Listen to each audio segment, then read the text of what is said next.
Okay, I'm going to play with color today. And this is a nice set of colors. It's a little garish, but hey, can't have too much of a good thing, right? Okay, and honestly, anything I create right now isn't going to be as extreme as this.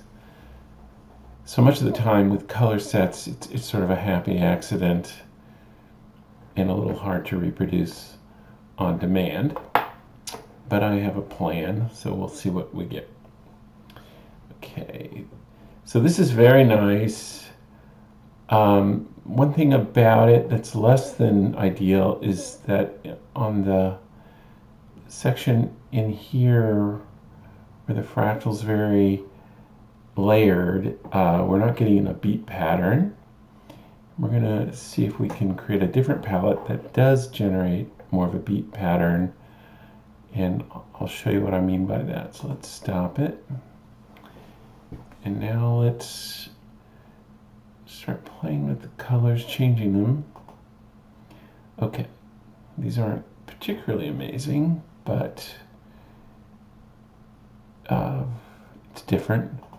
And I'm going to bring up spectrum gradient now. So this thing right here, the vertical guy is the palette selector, and the horizontal one on the bottom of the screen, that's spectrum gradient. These are both programs that are about creating color sets, palettes. And the palette selector, which is the vertical one, mostly just lets you create, or rather load palettes into Fred that have been saved as files. But the spectrum gradient is a little different. It's for creating those files the first time.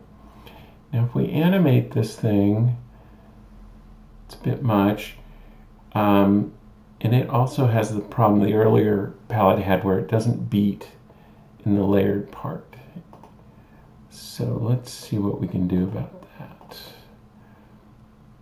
I'm gonna see, I'm sort of interactively, and there's a beat right there. We're gonna go for something a little different. There's a bit of a beat pattern there. You see the sort of concentric circles here. And let's animate it and see what we get. That's not amazing, but you can see how the spirals are kind of expanding outward. Let's go full screen. That's kind of interesting. Okay.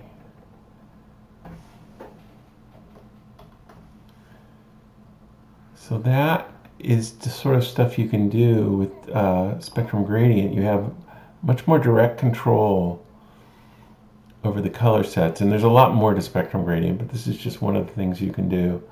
I'm gonna do one more thing, which isn't about spectrum gradient, but it's kind of cool.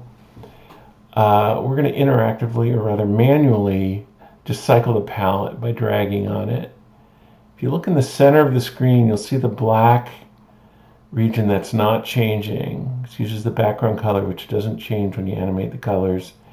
And that's inside the Mandelbrot. That's where the escape count goes to essentially infinity. If you put your cursor over it, you'll see on the lower right that it says 50,000 when you're in there. And that's because that's the maximum escape count that this fractal used when it was calculated. So it's basically, that's the stand-in for infinity. And apparently, I am told that if we could go to infinity, it would still keep, it would never stop. It would just, no matter how big you set the maximum, it would always be more, just inside that set there. Of course, you'd need infinite precision fractals to do that. Okay, I'm going to stop.